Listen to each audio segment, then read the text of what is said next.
સહજાનંદ સ્વામી મહારાજની જય. શ્રી ઘનશ્યામ મહારાજની જય. જાંબુડાની વાત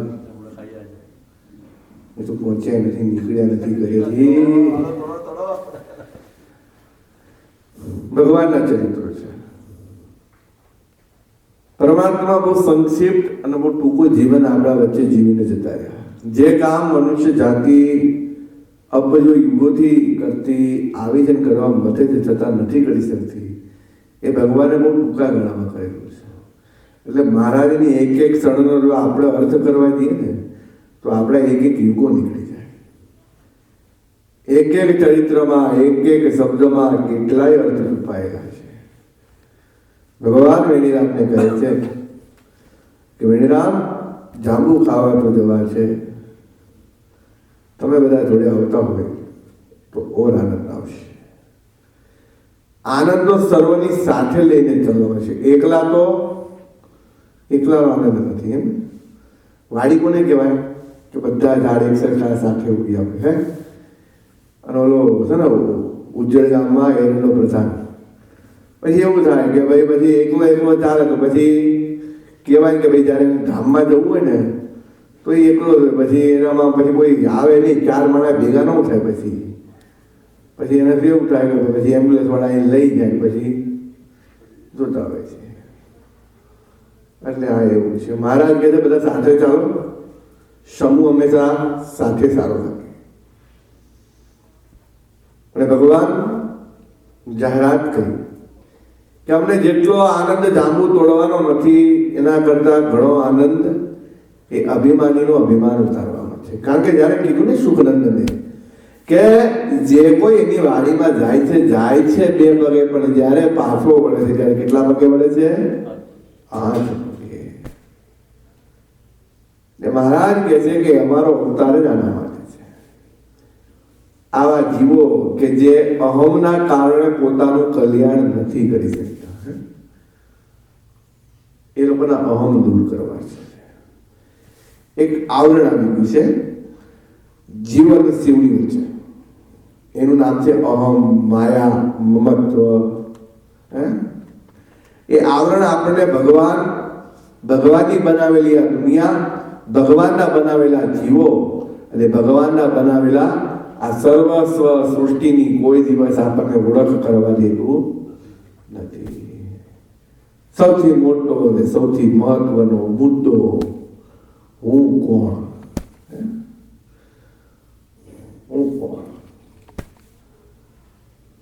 એ નમે બીજા, નમતું નમકીએ એને ઘરે જોઈએ તો આવે. આપણે એવું કહી દઈએ છીએ, પણ ભાઈ તું નમી જઈશ તો એમાં શું થવાનું છે?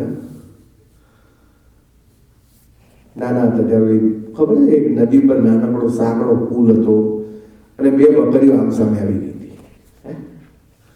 એટલી એક જ જગ્યા ગમે તે એક બકરી સામે જઈ શકે, આ કાપેલી.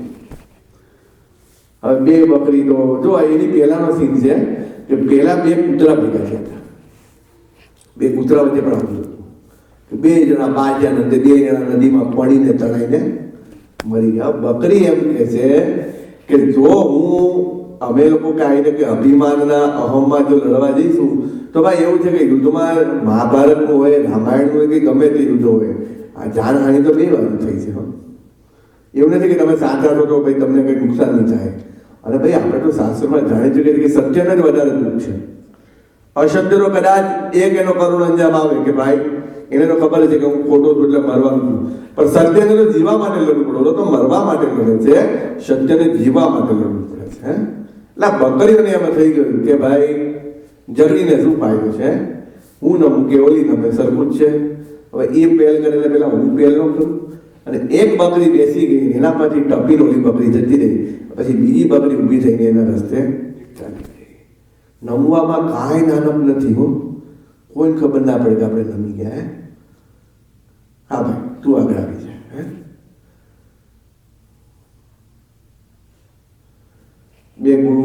એક ગુરુના 2 શિષ્ય ઝઘડતા હતા. પછી જ્ઞાન હતું પણ તમને કહે કે સમજણ નથી. એટલે ગુરુ પાસે કહે કે અમારા બેમાં મોટું કોણ છે, કે તમે એકબીજા મોટા કહો, તું મોટો. અને બે પછી એકબીજાને મોટા કહેવા માંડ્યા. પછી તો જે ઝઘડા કામ રોકવામાં થતા હતા એ ઝઘડા કામ કરવામાં થવા લાગ્યા. ના તું મોટો છો, તું કર, ના યાર કે તમે મોટા કે. એવું કેમ કહેવાય છે કે જો તમે નાનક સ્વીકારી લો તો કે એમાં કે એમ નહીં આપણે છોકરાઓને શીખવાડતા, હવે તું નહીં જઈ તો કે નાના બાપનો દેખી જાય કે હવે આ વખતે એને જવા દે કે. પણ એમ કહેવાય છે કે ભાઈ જીવનમાં બધું શીખવાની જરૂર છે, પણ જીવનમાં મોટપ લાવવાની જરૂર નથી. નાના વાવાઝોડા આવે ને, મોટા વાવાઝોડા, તો ભાઈ છે ને વર્લ્ડ ટ્રેડ સેન્ટરને નુકસાન થયું કારણ કે સૌથી મોટા હતા. પણ નાના જેના મકાન કે ઝૂંપડા છે એને તો કઈ નહીં થયું, પણ વર્લ્ડ ટ્રેડ સેન્ટર કેવો નિશાનામાં આવી ગયો તરત. એટલે પછી બહુ મોટા બનો એટલે લોકોની નજરે હા બહુ ભેગું કર્યું છે મહારાજે, લાવો હાલો આપણે રેડ પાડી. એટલે એવું છે કે ભાઈ જગતમાં બને એટલું નાના બનતા શીખો. ભગવાન કહે છે કે મારે તો અહમ ને અભિમાન રૂપી પડદા તોડવા છે, જેથી જીવ ને શિવને મળવામાં કોઈ જાતનો બાધ્ય પડે. જાવું તો છે જ, લીલાઓનો કરી છે, પણ લીલાઓની સાથે સાથે ભગવાન કે જાંબુ શેરડીને ગોળ ખાવા માટે આ ભૂમિ પર નથી આવ્યા. મહારાજે તો એ વસ્તુને માધ્યમ બનાવી છે.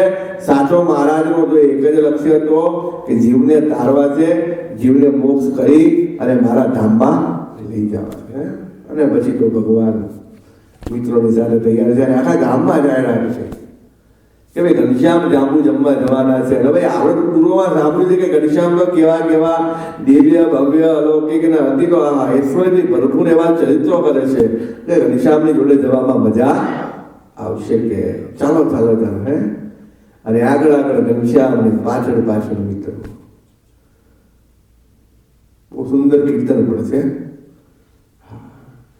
હે વાલો જાંબુડે જાય જાંબુ જમવાર લોલ, વાલો જાંબુડે જાય જમવાર લો. હે મોટો દૈત્ય તો તેને જમવાર લો, હે મોટો દૈત્ય તો તેને જમવાર લો. હે વાલો જાંબુડે જાય જાંબુ જમવાર લો. શું કે છે કે ભગવાન જાંબુડે જાંબુ જમવા તો જાય છે, પણ સાથે સાથે મોટો દૈત્ય એટલે અસુર, એને દમવા એટલે એને શિક્ષા, દમન એટલે શિક્ષા, એને દંડ આપવા માટે ભગવાન જઈ રહ્યા છે. એને દંડ નથી આપતા, એની વૃત્તિઓને એની પ્રવૃત્તિઓને એના વિચારને દંડ આપે છે. કોઈ દિવસ કોઈ વ્યક્તિને દંડ નથી મળતા, એના ગુનાઓને દંડ મળે છે. આપણે કોઈને પુરસ્કાર કરીએ તો શેનો પુરસ્કાર મળે છે? એની કરેલી એક્ટિવિટીનો. અને ભગવાન તો મિત્રોની સાથે વિશાળ મોટો સમૂહ છે, પણ એમ કહેવાય છે કે જ્યારે ભગવાનનો પ્રસંગ હોય તો ઉંમરની નાના મોટા પણ નડતી. અરે મોટા ઘરડાઓ બેઠા હતા સપૈયાના, એ વયોવૃદ્ધો. અને એ એમ કે છે કે જો ઘનશ્યામની જોડે નહીં નાચીએ તો કોની જોડે નાચશું? કે ઘનશ્યામની જોડે નાચવાનો તો ઉમંગ કંઈક ઓળો છે. હું અમેરિકામાં રહ્યો, પણ મને એક વાતનું દુઃખ થશે કે અહીંયા કોઈને નાચવા કૂદવાનો ઉમંગ નથી. અને ઇન્ડિયામાં કથા કરતા હોય ને દિવસમાં 2 વખત તો કે સ્વામી એવા પ્રસંગ લાવો કે અમે લોકો નાચી કૂદી શકીએ. કે અને અહીંયા તો કોઈને નાચવા કૂદવાનો ઉમંગ નથી. એમ નથી થતું કે આપણે આટલું ધન ખર્ચીએ છીએ તો કેમ ભગવાનમાં મગ્ન ન થઈ જઈએ. વાર તહેવાર ઉત્સવ તો ભગવાનની સન્મુખ તો જેટલા તમે ભોળા બનો ને જેટલા ખેલા બનો ને એ ભગવાનને ગમે. ચાલાક ચતુરની તો જરૂર દુનિયાને છે, ભગવાનને નથી. ભગવાનની આગળ તો ભોળાઓની જરૂર છે. પછી એ નરસિંહ મહેતા હોય, એ દાદો ખાચર હોય, એ સુરો ખાચર હોય, એ જેટલા ભોળા બનીને ભગવાન જોડે રહીએ એટલા ભગવાનને વાલા લાગીએ. નાચતા જાય છે ને કૂદતા જાય છે ને આખો સંઘ પહોંચ્યો ફિરોજપુર ગામમાં. ભાઈ હવે તો સીમ આવી. શું આવી? સીમ એટલે કે એની બોર્ડર આવી. બોર્ડર આવી એટલે બધાના પગ ચોંટી ગયા. ભાઈ આની આગળ ન જવાય. હવે એનો એરિયા આવી ગયો છે કે ઘનશ્યામને કેમ બધા રોકાઈ ગયા? ઘનશ્યામ અહીં સુધી અમારી હિંમત છે, પણ હવે આગળ નથી. ઘનશ્યામ કે ખાવા પીવામાં જલસા કરવામાં બધા જોડે મુસીબત આવે એટલે કે મહારાજ કે કઈ વાતો નહીં, ચાલો. ઘનશ્યામ તો પછી પગ મૂક્યો છે ભૂમિ ઉપર, અને ભૂમિના ધનભાગ જે ભૂમિ કેટલાય ટાઈમથી અસુરો અને અધર્મીઓના પગથી ચૂંટાઈ રહી હતી, આજે મહારાજના ચરણારવિંદ પડતા એ ભૂમિના હૃદયમાં હાશકારો થયો છે. જ્યારે જ્યારે દીકરો માને મળે અને માને ભેટે એવો ભાવ આજે એ ધરતી માતાને જ્યારે ઘનશ્યામના ચરણારવિંદ પડ્યા ત્યારે સાક્ષાત ભગવાન એમને ભેટ્યા હોય એવો ભાવ આજે ધરતી માતાને થયો છે. અને ભગવાન કહે છે હવે તો હું આગળ થયો, મારી પાછળ તો થાવ. અને બધા આવ્યા છે ઓલા જાંબુડાની નીચે. ઓહો, શું એ જાંબુડો, ચારે બાજુ મોટી મોટી શાખો ઉપર, આહા, જાણે કોઈએ કાળા મોતી મઢી દીધા હોય એવા સુંદર મજાના એ જાંબુડા, રસથી તરબતર. ઓહો, શું વાત કરીએ જાંબુની. નાનસભાઈ અષાઢ મહિનો યાદ આવી જાય છે. એટલે બહુ આગળ એમાં નહીં વધીએ, કાળી જ રાખને જાંબુ સમજીને ખાઈ લઈશું. પડી છે મારી કાલે ખાઈ લઈશ. અને પછી તો ઘનશ્યામ મહારાજે તો ઝાડ ઉપર કમર ઉપર હાથ મૂકીને મહારાજે ઝાડ ઉપર નજર કરી. ઓહો, શું જાંબુ છે, શ્રેષ્ઠ છે. પછી ઘનશ્યામ તો ઝાડ ઉપર ચડ્યા. ઝાડ ઉપર ચડીને મહારાજે પોતાના બે હાથથી એવી ઝાડની ડાળીઓ હલાવી છે કે ટપ ટપ ટપ ટપ કરતા જાંબુ ઉપરથી ખરવા લાગે. ખરી ખરીને જાંબુ બધા જેવા નીચે પડે છે, અમુક જાંબુ તો એટલા બધા પાકી ગયા છે ને ફાટ ફાટ કરતા ફૂટી જાય છે.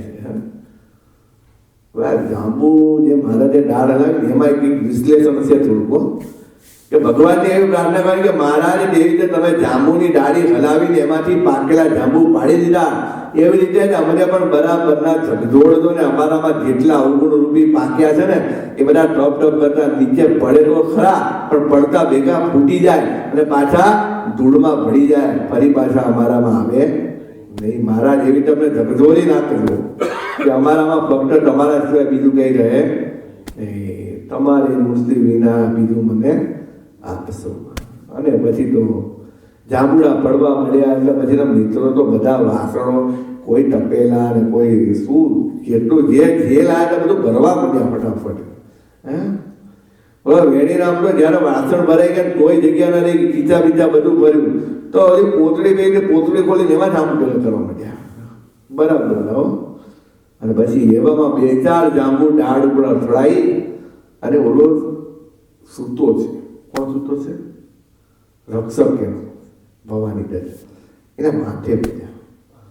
હવે માથે પડ્યા પછી એને શું અનુભવ થયો અને ઘનશ્યામ એને શું કહે છે ને એ આપણે કાલે સાંભળીશું. બરાબર, કે બધું આજે કહી દે ને તો બધી મજા ના આવે. તમે કાલે આવો નહીં બધા. કેટલા લોકોને આપણે રેગ્યુલર કરવાના છે કે રોજ આવે, ભગવાનનો સત્સંગ સાંભળે, ભગવાનનો મહિમા સમજે અને ભગવાન એમને સર્વ પ્રકારે સુખિયા કરે. સહજાનંદ સ્વામી મહારાજની સ્વામી નારાયણ નારાયણ નારાયણ.